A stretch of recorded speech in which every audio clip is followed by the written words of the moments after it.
I saw something today from him that impressed me even more. За таны мэдгэлүүд Монголын кикбокс тулааны спорт холбоо хамтран Kevin Max 2009 тэмцээнийг одоо цуврал болгоо үзүүлсээр энэ хүн шигшээ тулааныг үзэж та бүхэндээ төлөвлөж байна. За нийт одоо 12 оны 16 одоо шилдэг тамирчид одоо цувралаар өрсөлдөж ингэж Kevin Max-ийн аваргыг тодруулах одоо мөч болж байна. За энэ дээр одоо Италийн тамирчин Giorgio Petrosian, Голландын тамирчин Andy Savva-нэр одоо аваргын төлөө одоо өрсөлдөхөөр шалгараа үлдсэн юм аа.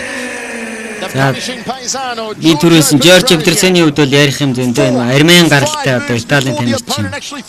Армени Ереван гэж хотод 1985 оны 12 сарын 10 төрсэн ийм одоо залуу тамирчин байна. За Kevin да төдийлөн олон тулалдаагүй ерөөсөө орсон жилээ ингээд одоо шүүгэрч одоо ингэж шигшээд үлдсэн. Нийт 4 тулаа хийж одоо 4 ялсан. Ийм амжилттай байна. За мэдээж түрүүнд нь бол их олон одоо сайхан тулалдсан. Ихэнх өрсөлдөгч хүн цогцолтол болж байсан. Ийм одоо залуу шин гэж хэлж болохоор ийм тамирчин одоо шигшээд тулаанд үлдсэн. За Andy Savva-гийн хувьд бол ерөөсөө 2005-2007 онд энэ Kevin Max гэж энэ мэрэгжлийн кикбоксчийн дээд ангиллын тэмцээнд одоо 2 удаа аварга болж исэн. Ийм тамирчид арга туршлагын хувьд бол мэдээж Andy Savva бол илүү. Гэхдээ одоо энэ залуу ирж хүчтэй байгаа Petrosian арга туршлагатай тамирчныг бол ялах одоо тийм магадлал бол бий. Одоо ингээ үзэгчтэй одоо хин ялах юм гэдэг үгдээрээ харцгаая. За тоглолт эхлээд эргэдэд тулаан бол холын зайд.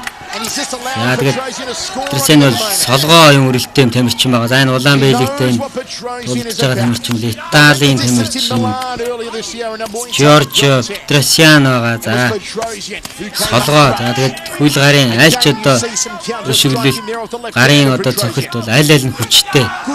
Ийм тамирчин.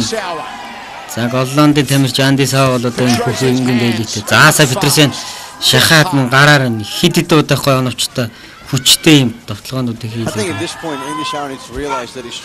За Andy Savva бол алдаа гаргахын хараа тэгээд Petrosian бол хамгаалттай, тайван, зайны гоё их гоё мэдрэмжтэй, зайгаа харж ирэх гэж.